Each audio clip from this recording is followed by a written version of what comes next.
இந்திய விடுதலைப் போராட்ட வரலாற்றில் மறக்க முடியாத பெயராக திகழும் வ.உ. சிதம்பரம் பிள்ளை குறித்து அண்மை காலங்களில் பல முக்கிய முன்னேற்றங்கள் வெளியாகி வருகின்றன.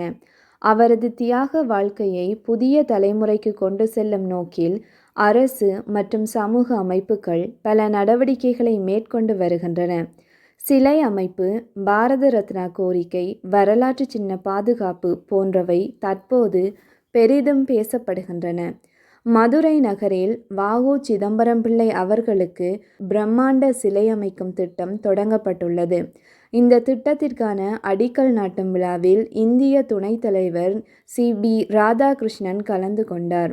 சுமார் 10 கோடி ரூபாய் மதிப்பில் நடைபெறும் இந்த திட்டத்தின் கீழ் உயர சிலை, கப்பல் வடிவ நினைவக கட்டிடம், நூலகம், வருடாந்திர குருபூஜை மண்டபம் ஆகிய வசதிகள் உருவாக்கப்பட உள்ளன. இந்த பணிகள் சுமார் 18 மாதங்களில் நிறைவடையும் என எதிர்பார்க்கப்படுகின்றது. தமிழ்நாட்டில் வ.உ. சிதம்பரம் பிள்ளை நினைவுகளை மிக பெரிய அளவில் பொதுமக்களிடம் கொண்டு செல்லும் முயற்சியாக இது பார்க்கப்படுகின்றது. அதே நிகழ்வில் வ.உ. சிதம்பரம் பிள்ளைக்கு நாட்டின் உயரிய குடிமக்கள் விருதான பாரத ரத்னா வழங்க வேண்டும் என்ற கோரிக்கை வலுப்பெற்றது. மேலும் பாராளுமன்ற வளாகத்தில் அவரது சிலை அமைக்க வேண்டும் என்பதும் முன்வைக்கப்பட்டது. சுதேசி கப்பல் நிறுவனத்தை தொடங்கி பிரிட்டிஷ் ஆட்சியின் வர்த்தக ஆதிக்கத்துக்கு நேரடி சவால் விட்டவர் சிதம்பரம் பிள்ளை என்பதால் அவருக்கு தேசிய அளவிலான உயரிய அங்கீகாரம் வழங்கப்பட வேண்டும் என வரலாற்று ஆய்வாளர்கள் மற்றும் சமூக அமைப்புகள் வலியுறுத்துகின்றன. வ.உ. சிதம்பரம் பிள்ளை சிறை தண்டனை அனுபவித்த காலத்தில் உழைத்த புகழ்பெற்ற எண்ணெய் செக்கு தற்போது கோயம்புத்தூர் மத்திய சிறை வளாகத்தில் உள்ளது. புதிய சிறை கட்டுமான பணிகள் நடைபெறுவதால் இந்த வரலாற்று சின்னத்தை பொதுமக்கள் எளிதில் பார்வையிடும் இடத்திற்கு மாற்ற வேண்டும் என்ற கோரிக்கை எழுந்துள்ளது. இந்த எண்ணெய் செக்கு வ.உ. சிதம்பரம் பிள்ளை சந்தித்த கொடுமைகளின் உயிருடன் பேசும் சான்றாக கருதப்படுவதால் அதை பாதுகாப்பது மிகவும் அவசியம் என வரலாற்று ஆர்வலர்கள் வலியுறுத்துகின்றனர். வ.உ. சிதம்பரம் பிள்ளை அவர்களின் பேத்தியான மரகத மீனாட்சி சமீபத்தில் வெளியிட்ட கருத்தில் அவரது பெயர் அரசியல் நோக்கில் பயன்படுத்தப்படுவது குறித்து கவலை தெரிவித்தார்.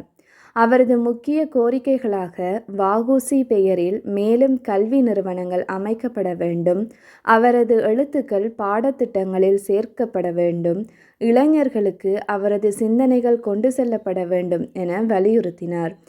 தேசிய அளவில் உயர்ந்து வரும் கவனம், சமீப கால அஞ்சலி நிகழ்வுகள் மற்றும் அரசியல் தலைவர்களின் பாராட்டுகள் மூலம் சிதம்பரம் பிள்ளை பற்றிய தேசிய கவனம் மீண்டும் அதிகரித்து வருகிறது. தென்னிந்தியாவில் சுதேசி இயக்கத்தை பொருளாதார ரீதியில் முன்னெடுத்த முக்கிய தலைவர் என்ற வகையில் அவர் மீண்டும் பேசப்படுகிறார்.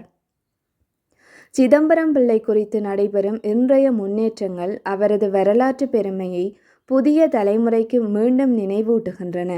மதுரையில் பிரம்மாண்ட சிலை, பாரத ரத்னா கோரிக்கை, கோயம்புத்தூர் எண்ணெய் செக்கு பாதுகாப்பு முயற்சி, குடும்பத்தினரின் விழிப்புணர்வு குரல் இவை அனைத்தும் சேர்ந்து கப்பலோட்டிய தமிழன் என போற்றப்படும் வ.உ. சிதம்பரம் பிள்ளை அவர்களின் தியாக வரலாறு மீண்டும் தேசிய அளவில் வலுவாக முன்னிறுத்தப்பட்டு வருவதை காட்டுகின்றன.